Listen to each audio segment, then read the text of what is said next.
Salut, aujourd'hui je te parle de notre fâcheuse tendance à toujours faire des suppositions sur tout. Pourquoi elle répond pas à mon texto? Est-ce qu'elle est énervée après moi? Est-ce qu'elle veut plus de moi? Est-ce qu'elle veut plus me parler? Est-ce qu'il lui est arrivé quelque chose? Comment ça se fait? Blablabla. Je pense que tu as bien compris de quoi je parle. On passe la plupart de notre temps à s'imaginer tout et n'importe quoi. Et ça serait pas un problème finalement si ça nous apportait que des bonnes choses. Mais le plus souvent, tu le sais bien, on passe notre temps à imaginer des choses qui ne nous font pas plaisir. On imagine du négatif en fait.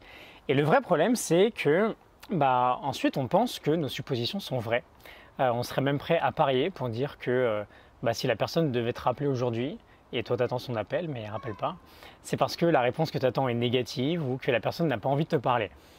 Il y a un autre cas assez courant aussi, c'est qu'on va avoir tendance à supposer une réaction négative de l'autre avant même qu'on ait fait quoi que ce soit. Du style, on veut demander un service à quelqu'un et on va se dire non, je ne vais pas lui demander parce que je suis sûr qu'il va dire non. On veut tenter sa chance dans quelque chose de nouveau et on va se dire non, je suis sûr que ça marchera pas ou je suis sûr qu'on ne me prendra pas. Et tu remarques bien, je pense, c'est tout le temps négatif en général ces suppositions-là. Et ce cas-là est assez problématique d'ailleurs parce que il nous empêche d'oser en fait. Il nous empêche de tenter notre chance ou de passer à l'action. On avait parlé du stoïcisme et du deuxième accord Toltec hier. On va très brièvement parler du troisième accord aujourd'hui, ne fais pas de suppositions. Donc le postulat de départ, on l'a vu, on interprète tout le temps à travers des suppositions qui nous affectent le plus souvent dans le mauvais sens. Pourquoi on fait ça ? Parce que l'esprit humain fonctionne comme ça en fait, on a un besoin presque naturel de tout justifier, de vouloir absolument tout comprendre parce que ça nous rassure et notre esprit rationnel ne peut pas toujours tout justifier et donc peu importe la réponse qu'on va supposer à n'importe quelle question, on va se sentir rassuré. Et donc pourquoi on va arrêter ? Tout simplement parce que la plupart de ces suppositions sont fausses. Tu pourras prendre le temps de le remarquer si tu veux, notre interprétation. En général, elle est justifiée dans 1%, maximum 2% des cas. Mais la très grande majorité du temps, on ne se rend pas du tout service avec ce genre de supposition parce que c'est juste du pipeau, quoi. Et comment on fait ? Premièrement, on prend conscience de notre mauvaise habitude. Dès qu'on a une supposition, dès qu'on fait une supposition, on le remarque.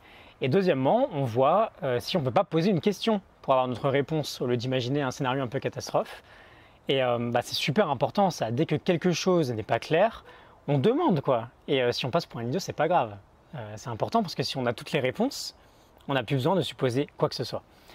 Alors évidemment, c'est pas du tout évident, je sais très bien. Ça fait un sacré bout de temps que j'ai lu ces accords là et je les mets pas encore en application tout le temps. Mais c'est un travail constant qui peut vraiment avoir une influence très sympa. Je te laisse la morning note du livre des 4 accords Toltec de Don Miguel Ruiz. Et je te retrouve demain, on travaillera sur l'idée de devenir remarquable à l'ère du numérique avec un nouvel auteur que j'ai hâte de te présenter. Donc retiens bien ça, ce qu'on a vu sur les 2 derniers jours, là, n'en fais jamais une affaire personnelle, ça dépend jamais de toi, mais les remarques que tu vas subir elles vont plutôt dépendre de plein de facteurs, mais de la personne qui va donner ces remarques, pas juste de toi. Et ne fais pas de suppositions, ça sert à rien, la plupart sont toujours fausses, quoi. Ouais, je te dis à demain, salut.